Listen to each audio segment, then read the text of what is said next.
इस्लाम की घिनौनी बेइज्जती की गई है। सबसे पहले हम देखेंगे कॉल ऑफ ड्यूटी। ये जो वीडियो गेम है वो बहुत फेमस है। भारत में किसी भी धर्म के लोग हों, किसी भी धर्म के बच्चे हों, इस गेम को बहुत खेलते हैं। अब अगर इसको हम देखें, इसके फर्स्ट पार्ट में ही इसके फोटो फ्रेम पर कुरान की आयतें लिखी हुई हैं। और ये फोटो फ्रेम लगा हुआ कहाँ है? ये लगा है टॉयलेट में, जो कि एक गंदी जगह मानी गई है। अब इसी में अगर हम आगे चलें तो कुरान को जगह जगह पर अलमारियों में रखा हुआ दिखाई दिया है। अब इस गेम के जो हीरोज हैं वो जब तक इन अलमारियों वाले रूम को बम से उड़ा नहीं देंगे तब तक वो आगे नहीं बढ़ सकते हैं। इस प्रकार से भी कुरान की यहाँ पर घनघोर बेइज्जती दिखाई गई है। इसी गेम के पार्ट 2 में अगर हम जाएं तो जगह जगह पर जहां पर भी हीरोज गटर में कूदते हैं वहां वो देखते हैं कि जगह जगह पर कुरानी आयतें लिखी हुई हैं। ये गेम जो है वो बहुत ही फेमस गेम है और जैसा कि हमने बताया कि भारतवर्ष में बहुत बच्चे इस गेम को खेलते हैं। दूसरा गेम है रेजिडेंट इविल। इस गेम में जमीन पर जगह जगह पर कुरान बिखरी हुई दिखाई देती है और इस गेम के जो हीरोज हैं वो इन्हीं के ऊपर से चलकर आगे बढ़ते हैं। इसी गेम में आगे दिखाया जाता है कि शैतान की जो दुनिया है उसमें घुसने के लिए जो दरवाजा बनाया गया है वो हूबहू मस्जिद नबवी के जैसा है, यानी कि मस्जिद का जो दरवाजा है वो शैतान की दुनिया में घुसने का रास्ता बताया गया है। अगला गेम जो है वो है प्रिंस ऑफ पर्सिया। इस गेम में जो प्रिंस दिखाया गया है वो इस्लाम या मुसलमानों का राजकुमार दिखाया गया है, जो कि इस गेम में बहुत खून खराबा करता है। उसकी जो तलवार है, उसकी तलवार पर जो मैसेज लिखा हुआ है वो मोहम्मद साहब आखिरी नबी का बताया हुआ संदेश है, अर्थात स्प्रेड द टीचिंग्स।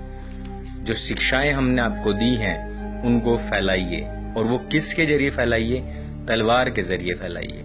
इस पूरे गेम में जहां भी आप देखेंगे प्रिंस ऑफ पर्सिया वो कर क्या रहा है? वो सिर्फ और सिर्फ तलवार का इस्तेमाल कर रहा है और खून खराबा कर रहा है, जिससे कि साफ लफ्जों में ये दिखाने की कोशिश की गई है कि इस्लाम जो है वो तलवार के जोर पर फैला हुआ है। अगले गेम की तरफ चलेंगे, वो है डेविल मे क्राई। जो शैतान है और जो शैतान के पुजारी हैं वो एक टावर के भीतर रहते हैं। ये जो टावर दिखाया गया है और जिस टावर के भीतर ये लोग शैतान की पूजा करते हैं, उस टावर का जो गेट दिखाया गया वो हूबहू काबा के दरवाजे का दिखाया गया, अर्थात जो काबा का दरवाजा है वो शैतान की दुनिया में घुसने के लिए मार्ग है। इस तरह से बहुत सारे ऐसे गेम्स हैं जिसमें इस्लाम की घनघोर बेइज्जती की गई है, उनकी तौहीन की गई है, उनके शब्दों की, उनकी पुस्तकों की, उनके मैसेंजर्स के जो कोट रहे हैं उनकी, और टोटल जो इस्लामिक कौम है उसको भी ये बताया गया कि तलवार के जोर पर फैली हुई कौम है।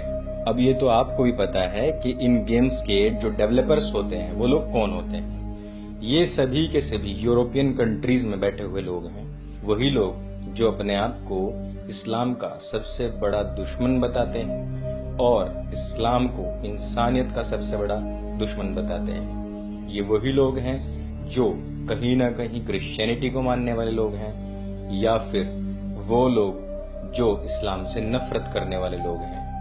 इस्लाम के लोगों को ये समझना चाहिए कि उनको या उनके बच्चों को सॉफ्टली उनके घर में घुसकर, उनके गेम्स में घुसकर कौन लोग हैं जो उनके खुद के धर्म के प्रति नफरत पैदा कर रहे हैं। आपने ये वीडियो देखा, आपका बहुत बहुत धन्यवाद। वीडियो अगर आपको अच्छा लगे तो उसको शेयर करें, चैनल को सब्सक्राइब करें और वीडियो को लाइक करना बिल्कुल भी ना भूलें। धन्यवाद।